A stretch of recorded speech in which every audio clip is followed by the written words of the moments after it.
Hello students, आज हम start करेंगे हमारा chapter number 3 metals and non metals. हमको मालूम है कि अर्थ पर लगभग 118 एलिमेंट्स होते हैं। ये एलिमेंट्स या तो मेटल्स हैं या नॉन मेटल्स हैं। जब हम मॉडर्न पीरियोडिक टेबल को देखते हैं तो मॉडर्न पीरियोडिक टेबल में हम देखेंगे कि जो लेफ्ट साइड में जितने भी एलिमेंट हैं वो सब क्या है, मेटल्स हैं, हाइड्रोजन को छोड़ करके। और मॉडर्न पीरियोडिक टेबल के राइट साइड में जितने भी एलिमेंट हैं वो सब क्या है, नॉन मेटल्स हैं। इन मेटल्स और नॉन मेटल्स के बीच में हमको एक जिगजैग लाइन में कुछ एलिमेंट्स दिखाई देते हैं और वो एलिमेंट जो है वो मेटेरॉइड्स है। मीन्स वो मेटल और नॉन मेटल के क्या होते हैं, इंटरमीडिएट होते हैं। मेटल्स और नॉन मेटल्स की अगर हम बात करें तो बहुत सारे कॉमन एग्जाम्पल हमने देखे हैं मेटल्स के। हम क्लासरूम के अंदर जो हमारी बेंचेस रहती हैं उनमें हमने देखा है कि मेटल्स का यूज होता है, आयरन का यूज होता है। गोल्ड की ज्वेलरी हम पहनते हैं, सिल्वर की ज्वेलरी हम पहनते हैं। जो ज्वेलरी है वो किससे बनाई जाती है, वो भी मेटल से बनाई जाती है। इसके अलावा हम किचन की बात करें तो किचन में भी हमने देखा है कि हमारे जो यूटेंसिल्स होते हैं वो किसके बने हुए रहते हैं, मेटल के बने हुए हैं। अगर हम इलेक्ट्रिसिटी वायर की बात करें तो वो भी किससे बनी हुई है, मेटल से बनी हुई है। कॉमन यूज होता है मेटल्स का। इसके अलावा बहुत सारे नॉन मेटल्स के बारे में भी आप जानते हैं, जैसे ऑक्सीजन है, नाइट्रोजन है, कार्बन है, ये सब क्या है, ये होते हैं नॉन मेटल्स। तो सबसे पहले हम पढ़ते हैं फिजिकल प्रॉपर्टीज ऑफ मेटल। तो first physical properties of metal में हम सबसे पहले फर्स्ट प्रॉपर्टी पढ़ेंगे, metals are malleable in nature. Malleable means होता है कि हम मेटल्स को हैमरिंग से थिन शीट में कन्वर्ट कर सकते हैं। उस बहुत सारे मेटल्स देखे हैं आपने, आयरन की शीट्स आती हैं, कॉपर्स की शीट रहती है, सिल्वर फॉइल आपने देखा है कि जो स्वीट मिठाइयों को डेकोरेट करने के लिए सिल्वर शीट का यूज किया जाता है, वो भी थिन शीट के फॉर्म में रहता है। या हम एल्यूमिनियम फॉइल की बात करें, फूड पैक करने के लिए एल्यूमिनियम फॉइल का यूज किया जाता है, तो वो एल्यूमिनियम फॉइल भी क्या है, थिन शीट के फॉर्म में होती है। तो मेटल्स जो होते हैं वो कैसे होते हैं, मैलिएबल होते हैं। मींस इसको हम क्या कर सकते हैं, हैमर करके थिन शीट में इसको चेंज किया जा सकता है। मेटल्स की इस प्रॉपर्टी को हम बोलते हैं मैलिएबिलिटी। तो यहाँ पर हम देखेंगे कि गोल्ड और सिल्वर जो होता है वो बेस्ट मैलिएबल मेटल्स होते हैं। सेकेंड प्रॉपर्टी हम देखेंगे, metals are ductile. Ductile means क्या होता है, आपने देखा है कि मेटल्स के वायर बन जाते हैं। जैसे आपने कॉपर का वायर देखा, आपने सिल्वर का वायर देखा है, आपने एल्यूमिनियम का वायर देखा है, आयरन का वायर देखा है। जब हम मेटल को वायर में ड्रॉन कर सकते हैं उसे हम बोलते हैं डक्टिलिटी। तो हम क्या बोल सकते हैं कि metals are ductile in nature, और ये प्रॉपर्टी जो होती है उसको हम बोलते हैं डक्टिलिटी। इसमें हम देखेंगे कि गोल्ड जो रहता है वो मोस्ट डक्टाइल मेटल होता है। कम गोल्ड से भी हम बहुत लंबी वायर को बना सकते हैं। थर्ड प्रॉपर्टी हम देखेंगे, metals are good conductor of heat. Third property है, metals are good conductor of heat. Metals जो है वो गुड कंडक्टर होते हैं हीट के। मींस मेटल्स में हीट जो है वो एक एंड से दूसरे एंड तक इजीली ट्रांसफर हो सकती है, इसे हम बोलते हैं कंडक्टिविटी। और चूंकि हीट ट्रांसफर हो रही है तो इसे कहा जाता है थर्मल कंडक्टिविटी कहा जाता है। इसमें हम देखेंगे कि यहाँ पर हमारे पास में सिल्वर और कॉपर जो रहते हैं वो बेस्ट कंडक्टर होते हैं किसके, हीट के। अगर हमारे पास में कोई मेटल है और उसको हम एक एंड को अगर हम हीट करना स्टार्ट करते हैं और इस एंड से हमने पकड़ा हुआ है तो हम देखेंगे कुछ टाइम के बाद में ये वाला एंड जो होता है वो हमको गर्म महसूस होने लगता है। तो यहाँ पर ऐसा क्यों हो रहा है, क्योंकि हीट जो है वो कंडक्ट होकर के इस एंड तक आ रही है। तो मेटल्स जो है वो क्या है, गुड कंडक्टर है हीट के। ये थर्मल कंडक्टिविटी शो करते हैं। इसे समझने के लिए हम देखते हैं इस एक्टिविटी को। In this module, we are going to learn about heat conductivity of metals. We already know that metals conduct heat. Here is a wonderful experiment to prove that metals conduct heat. Materials required for the experiment: stand, iron rod, nails, candle, matchbox, screw. Procedure: take a stand, fix the iron rod to the stand by using a screw.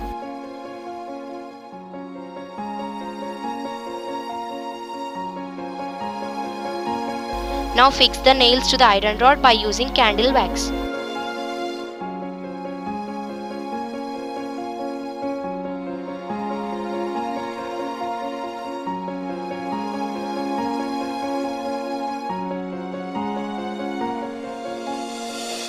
Lit the candle and bring it near the iron rod.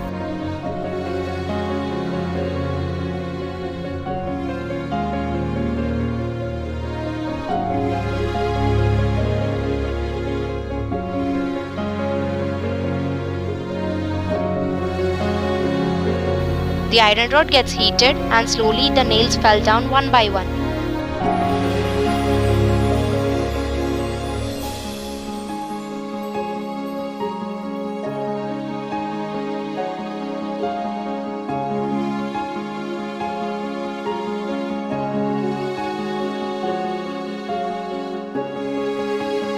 This experiment clearly shows that heat moves from one end of the iron rod to the other.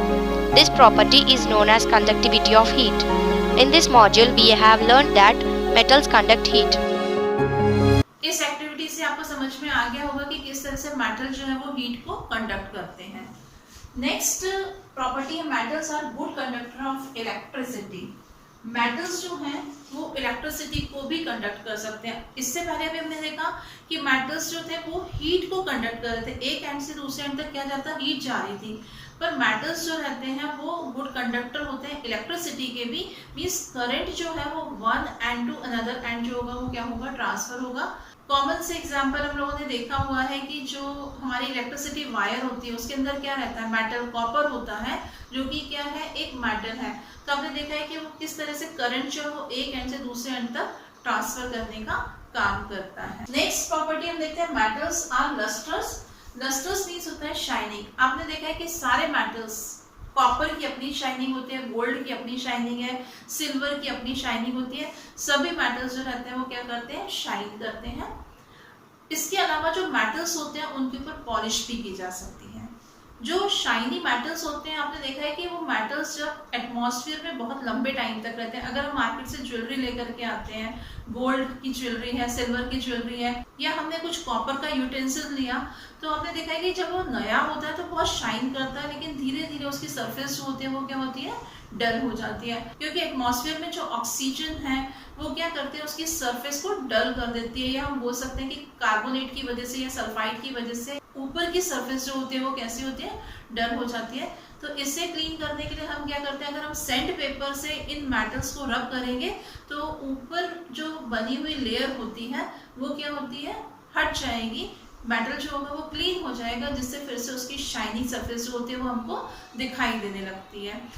Next property हम देखेंगे, metals are generally hard. सभी metals जो रहते हैं वो बहुत hard होते हैं। मोस्ट ऑफ द मेटल्स जो है वो हार्ड है, except sodium and potassium. Sodium और पोटेशियम ये दो मेटल्स ऐसे होते हैं जो बहुत ज़्यादा सॉफ्ट होते हैं, और वो इतने सॉफ्ट होते हैं कि हम उनको इजीली नाइफ से या ब्लेड से कट कर सकते हैं। नेक्स्ट प्रॉपर्टी है मेटल्स आर स्ट्रॉन्ग। आपने देखा होगा कि मेटल्स बहुत स्ट्रॉन्ग होते हैं। जैसे हमने देखा है बहुत सारे ब्रिज बने रहते हैं, पुल बने रहते हैं, लोहे के बने हुए रहते हैं, आयरन के बने हुए हैं। तो क्या है, ये मेटल्स जो रहते हैं इनकी स्ट्रेंथ जो होती है वो बहुत ज़्यादा होती है। और अगर हम बात करें सोडियम की और पोटेशियम की, तो ये दोनों मेटल्स जो है वो स्ट्रॉन्ग नहीं होते हैं। नेक्स्ट प्रॉपर्टी है हमारी, metals are solid at room temperature. सभी मेटल्स, अगर आपने गोल्ड देखा है, कॉपर देखा है, आपने सिल्वर देखा है, एल्यूमिनियम देखा है, तो सभी मेटल्स कैसे होते हैं, सॉलिड होते हैं रूम टेम्परेचर पर आपने एक मेटल्स देखा हुआ थर्मामीटर में होता है हमारा मर्क्यूरी, तो ये मेटल कैसा है, ये लिक्विड फॉर्म में रहता है रूम टेम्परेचर पर। नेक्स्ट फिजिकल प्रॉपर्टी देखते हैं, metals have high melting and boiling point. Melting point क्या होता है, जिस टेम्परेचर पर कोई सॉलिड लिक्विड फॉर्म में कन्वर्ट होता है उसको हम बोलते हैं उसका मेल्टिंग पॉइंट। और बॉइलिंग पॉइंट क्या होता है, वो टेम्परेचर जिस पर कोई लिक्विड जो है वो कन्वर्ट होने लगता है किसमें, वेपर फॉर्म में, उसको हम बोलते हैं उसका बॉइलिंग पॉइंट। तो जो मेटल्स होते हैं इनके मेल्टिंग पॉइंट और बॉइलिंग पॉइंट जो होते हैं वो बहुत हाई होते हैं, except sodium and potassium. Sodium और पोटेशियम को छोड़ करके जो मेटल्स बाकी के हैं उनके मेल्टिंग और बॉइलिंग पॉइंट जो होंगे वो बहुत हाई होते हैं। अगर हम आयरन देखें तो आयरन का मेल्टिंग पॉइंट होता है 1535 डिग्री सेल्सियस, और जो कॉपर है इसका मेल्टिंग पॉइंट होता है 1083 डिग्री सेल्सियस। इसके अलावा मेटल्स जो हैं वो एक प्रॉपर्टीज और शो करते हैं, और वो है metals are sonorous in nature. Metals जो रहते हैं वो सोनोरस होते हैं। सोनोरस मीन्स होता है ये साउंड प्रोड्यूस करते हैं। जो मेटल्स होते हैं अगर हम उनको किसी दूसरे ऑब्जेक्ट से हिट करते हैं तो आपने देखा है कि साउंड प्रोड्यूस होती है। आपने देखा हुआ है कि जो स्कूल में बेल होती है वो किसकी बनी हुई है, मेटल्स की बनी होती है। हमारे घरों में जो बेल लगी हुई होती है वो किसकी बनती है, मेटल की बनती है, क्योंकि मेटल्स क्या होते हैं, सोनोरस होते हैं। जब हम उसको किसी भी दूसरे ऑब्जेक्ट से हिट करते हैं तो वो साउंड प्रोड्यूस करते हैं। अब हम पढ़ते हैं physical properties of non metal, जिसमें हम फर्स्ट प्रॉपर्टी देखेंगे, non metals are neither malleable nor ductile. जो नॉन मेटल्स रहते हैं ना तो उनको थिन शीट में कन्वर्ट किया जा सकता है बाय हैमरिंग, और ना ही इनके वायर ड्रॉन किए जा सकते हैं। तो हम बोल सकते हैं they are non malleable and non ductile in nature, but they are brittle in nature. Brittle का मतलब होता है ये आसानी से टूट जाते हैं। अगर हम इन नॉन मेटल्स को थिन शीट में चेंज करने की कोशिश करेंगे, ऐसे वायर ड्रॉन करेंगे, तो ये क्या होंगे, बहुत जल्दी टूट जाते हैं, इसीलिए कहा गया है कि they are brittle in nature. Next point है हमारा, non metals do not conduct heat and electricity. अभी हमने पढ़ा मेटल्स जो होते हैं वो क्या थे, गुड कंडक्टर थे हीट की और इलेक्ट्रिसिटी के, मींस उसमें हीट और इलेक्ट्रिसिटी जो one end to another end transfer हो रही थी। पर जो नॉन मेटल्स होते हैं इनमें हीट और electricity one end to another end जो है वो ट्रांसफर नहीं होती है, ये कंडक्ट नहीं करते हैं हीट और इलेक्ट्रिसिटी को, एक्सेप्ट कार्बन। अभी हमने पढ़ा था कि मेटल्स में हीट और electricity one end to another end transfer हो रही थी, पर जो नॉन मेटल्स होते हैं उनमें ऐसा नहीं होता है, ये हीट और इलेक्ट्रिसिटी को कंडक्ट नहीं करते हैं, एक्सेप्ट कार्बन। इलेक्ट्रोलिसिस प्रोसेस अगर आपको याद हो तो हमने देखा था कि इलेक्ट्रोलिसिस प्रोसेस में 2 इलेक्ट्रोड्स यूज किए जाते हैं, और वो इलेक्ट्रोड्स किसके बने थे, कार्बन के बने हुए रहते हैं। तो जो कार्बन के इलेक्ट्रोड्स रहते हैं वो क्या करते हैं, इलेक्ट्रिसिटी कंडक्ट करने में हेल्प करते हैं। तो कार्बन को छोड़ करके जो दूसरे नॉन मेटल्स हैं वो हीट और इलेक्ट्रिसिटी के कंडक्टर नहीं होते हैं। कार्बन को छोड़ करके दूसरे जो नॉन मेटल्स हैं वो हीट और इलेक्ट्रिसिटी को कंडक्ट नहीं करते हैं। नेक्स्ट प्रॉपर्टी हम देखेंगे, non metals are not lustrous. जो नॉन मेटल्स होते हैं वो डल होते हैं, उनमें किसी भी तरह की कोई शाइनिंग नहीं होती। पर अगर हम देखें आयोडीन को, एक्सेप्ट आयोडीन, आयोडीन जो रहता है उसका अपीयरेंस शाइनी अपीयरेंस होता है। इसके अलावा जो दूसरे नॉन मेटल्स हैं वो कैसे होते हैं, डल होते हैं। नेक्स्ट प्रॉपर्टी हम देखेंगे, non metals are generally soft. सभी नॉन मेटल्स जो होते हैं वो सॉफ्ट होते हैं। मेटल्स हमने देखा था कि हार्ड थे, नॉन मेटल्स जो कैसे होते हैं, सॉफ्ट होते हैं। पर अगर हम डायमंड की बात करें तो डायमंड जो रहता है वो हार्ड होता है।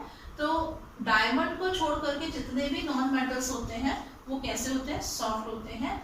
Non metals are non strong. Non metals में कोई भी स्ट्रेंथ नहीं होती है, हम नॉन मेटल्स को आसानी से तोड़ सकते हैं, टूट जाता है नॉन मेटल, तो हम बोल सकते हैं कि नॉन मेटल्स जो है वो स्ट्रेंथ शो नहीं करते हैं।